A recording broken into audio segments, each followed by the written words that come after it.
ప్రభునామకు స్తోత్రములండి. మీ అందరికీ నా వందనాలు. అందరూ బాగున్నారండి. ఈనాటి వాక్య భాగంలోనికి వెళ్ళే ముందు చిన్న ప్రార్థన చేసుకొని వాక్యాన్ని ప్రారంభించుకుందామండి.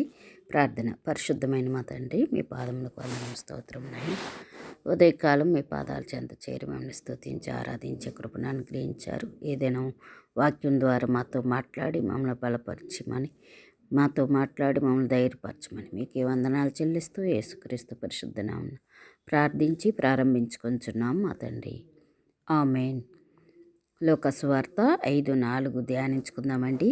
ఆయన బోధించుట చాలించిన తరువాత, నీవు దోణెను లోతునకు నడిపించి చేపలు పట్టుటకు మీ వలలు వేయడని సీమోనుతో చెప్పగా, ఇక్కడ వాక్య భాగంలో మనం చూసినట్లయితే లోకసువార్త 5:4 యేసు ప్రభు పేతురుతో మాట్లాడుతున్న మాటలుగా మనం చూడవచ్చు. పేతురుతో లోతులోనికి మరి వల వేయమని, చేపలు పట్టుటకు మీ వలలు వేయడని చెప్పటం ఇక్కడ మనం చూస్తున్నాం. ఇది రాత్రంతా శ్రమపడిన ఫలితం లేని పేతురుతో మాట్లాడుతున్న మాటలుగా మనం చూడవచ్చు. అయితే పేతురు తన సొంత జ్ఞానంతో ఇంతవరకు చేపలు పట్టాడు, కానీ ఇప్పుడు ప్రభు అయిన యేసుక్రీస్తు వారి మాటపై ఆధారపడినట్లుగా ఇక్కడ మనం చూస్తున్నాం.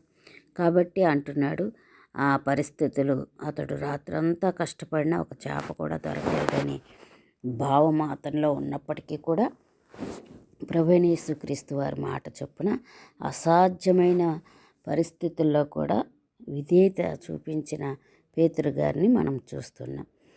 ఈ విధేయత అద్భుతమైన ఆశీర్వాదాన్ని పొందుకునేటట్లు ఈ యొక్క చేపల వేటలో మనము చూస్తూ ఉన్నాం. అయితే పేతురు అలసిపోయినప్పటికీ యేసు ప్రభు యొక్క మాట విని వల వేయటానికి పడినట్లుగా ఇక్కడ మనం చూస్తాం. అదేవిధంగా మనం చూస్తే ఎంత విధేయత పేతురులో ఉందో మనం చూడవచ్చు. రెండవదిగా మనం చూస్తే దేవుని ఆశీర్వాదం పొందడానికి నమ్మకంతో లోతులోనికి వెళ్ళటం అనేది మనం చూస్తాం. అంటే కష్టపడటం చాలా అవసరం అని ఇక్కడ మనం వాక్యంలో చూస్తూ ఉన్నాం. మూడవదిగా రాత్రంతా శ్రమించిన దొరకని చేపలు ప్రభువైన యేసు ప్రభువారి యొక్క మాటతో వల నిండిపోయేలా దొరికాయి అని ఇక్కడ వాక్య భాగంలో చూస్తున్నాం.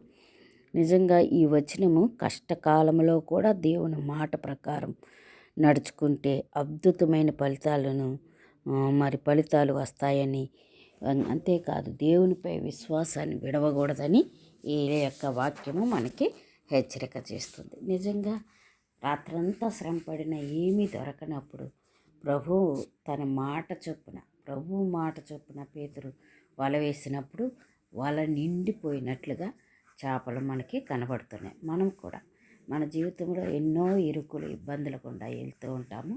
అయితే దేవుడు చెప్పినప్పుడు దేవుని మాట ప్రకారం మనం చేసినట్లయితే ఎన్నో అద్భుతాలను మనము చూడగలం.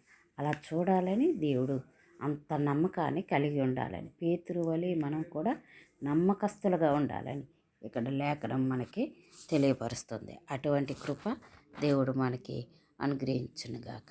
ఆమేన్. ప్రార్థన చేసుకుందామండి. పరిశుద్ధమైన మా తండ్రి, మీ పాదములకు వందనం స్తోత్రం నాయన. వాక్యం ద్వారా మాతో మాట్లాడి మమ్మల్ని బలపరిచినందుకు వందనాలు చెల్లిస్తూ యేసు నామమున ప్రార్థించి వేడుకొంచున్నాం మా తండ్రి. ఆమేన్. ఆమేన్. ఆమేన్.